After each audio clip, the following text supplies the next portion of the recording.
नमस्ते बिहार, मैं हूं आप सबके साथ अनूप। शुरुआत एक बड़ी खबर से करते हैं जो बिहार के सियासत से जुड़ी है। बिहार के सियासत की बड़ी खबर, एलजेपी अध्यक्ष के तौर पर पशुपति पारस की ताजपोशी की तैयारी हो रही है। एलजेपी के राष्ट्रीय कार्यकारिणी की बैठक बुलाने की तैयारी चल रही है। पटना में यह राष्ट्रीय कार्यकारिणी की बैठक बुलाई जा सकती है। राष्ट्रीय कार्यकारिणी की बैठक की तारीख अभी तय नहीं है।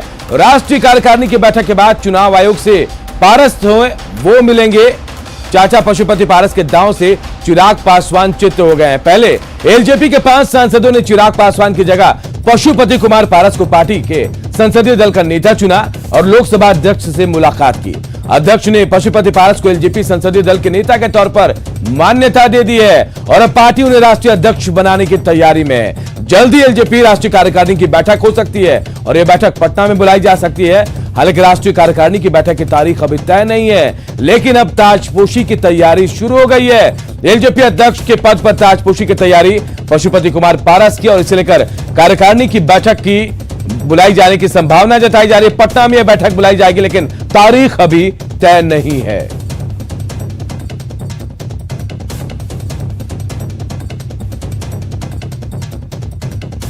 तो बिहार की सियासत से जुड़ी बड़ी खबर आपको बता रहे हैं। एलजेपी अध्यक्ष के पद पर ताजपोशी की तैयारी चल रही है। पशुपति कुमार पारस को अध्यक्ष बनाने की तैयारी चल रही है, क्योंकि कल ही मान्यता मिली है संसदीय दल के नेता के तौर पर पशुपति पारस को एलजेपी के।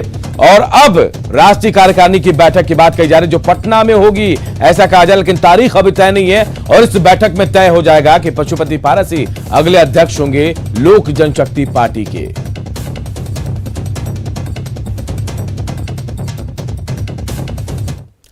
और देखिए, सवाल उठ रहे हैं कि क्या चाचा पशुपति पारस ने सिर्फ अपनी सियासी महत्वाकांक्षा में भतीजे को एक झटके में बंगले से बेदखल कर दिया, या फिर असली चाल का चाचा कोई और है।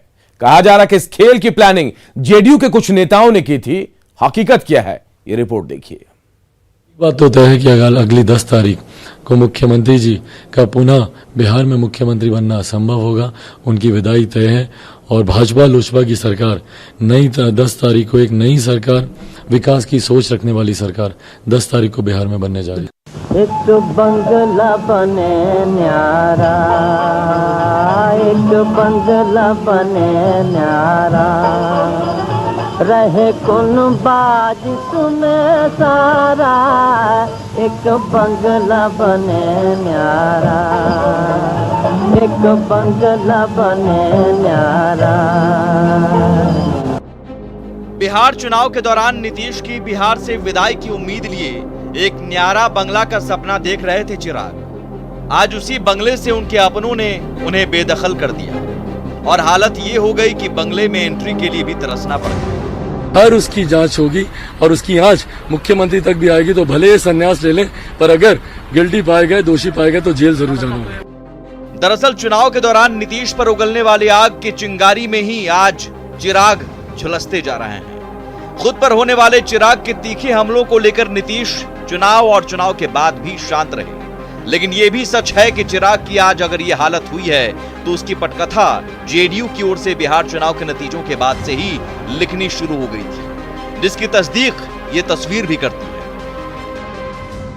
चिराग को एलजेपी से बेदखल करने के ऐलान के बाद की ये तस्वीर है।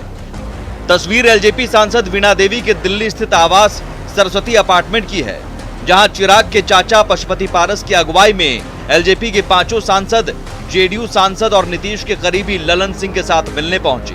साथ में जेडीयू के संजय सिंह और महेश्वर हजारी भी थे। दरअसल चुनाव में जेडीयू को चिराग की ओर से नुकसान पहुंचाए गए थे और जेडीयू 43 सीटों पर सिमट गया। नीतीश ने भी पार्टी की बैठक में एलजेपी की ओर से पहुंचे नुकसान का जिक्र किया था। माना जा रहा है कि चुनाव के बाद ही बदला लेने के लिए ऑपरेशन एलजेपी की शुरुआत हुई। इसके लिए ललन सिंह और महेश्वर हजारी काफी समय से दिल्ली में रहकर इस ऑपरेशन में लगे थे, जिसका नतीजा ये हुआ कि कुछ महीनों में ही एलजेपी का एकमात्र विधायक राजू कुमार सिंह को जेडीयू में शामिल किया गया। फिर बीजेपी ने भी दूसरा झटका दे दिया और एकमात्र एमएलसी नूतन सिंह बीजेपी में शामिल हुए। और अब एलजेपी के 5 सांसदों ने चिराग को अलग थलग करते हुए नीतीश का समर्थन कर दिया। जेडीयू का ऑपरेशन कामयाब रहा और कामयाबी की खुशी जेडीयू के राष्ट्रीय अध्यक्ष आरसीपी सिंह के इस बयान में झलक रही है। एक कहावत है, as you sow so will you reap. जो बोइएगा उसको काटिएगा। और आप जानते हैं कि बिना मेहनत के किसी को बहुत बड़ा पद अगर मिल जाता है तो देखिए, पद प्राप्त करना और उसको पचाना, ये दोनों बहुत अहम होता है।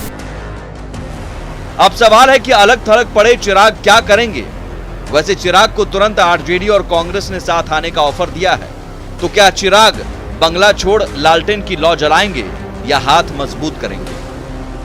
देश में दो नौजवान हैं और खासकर बिहार में आदरणीय तेजस्वी प्रसाद यादव जी और चिराग पासवान जी, और जरूरत की मांग भी है, बिहार की मांग भी है कि दोनों नौजवान एक साथ राजनीति करें। लोक जनशक्ति पार्टी में जो कुछ भी फूट की खबरें आ रही हैं, मैं समझता हूं ये एलजेपी का और एनडीए का आंतरिक मामला है, लेकिन जिन लोगों ने इस फूट को ऑर्गेनाइज किया है वो खबरों से लगता है कि जेडीयू के नेता इसमें शामिल हैं। इस पूरे घटनाक्रम से एक बात साफ है कि धैर्य से रहकर बिना शोर किए अपने विरोधियों से कैसे बदला लिया जाता है, नीतीश कुमार ने एक बार फिर बता दिया है। जब नीतीश ज्यादा कमजोर लग रहे हों, उस वक्त नीतीश के हमले ज्यादा सटीक और मारक होते हैं। Bureau report, news 18। तो देखिए, लोक जनशक्ति पार्टी में बड़ी टूट हुई।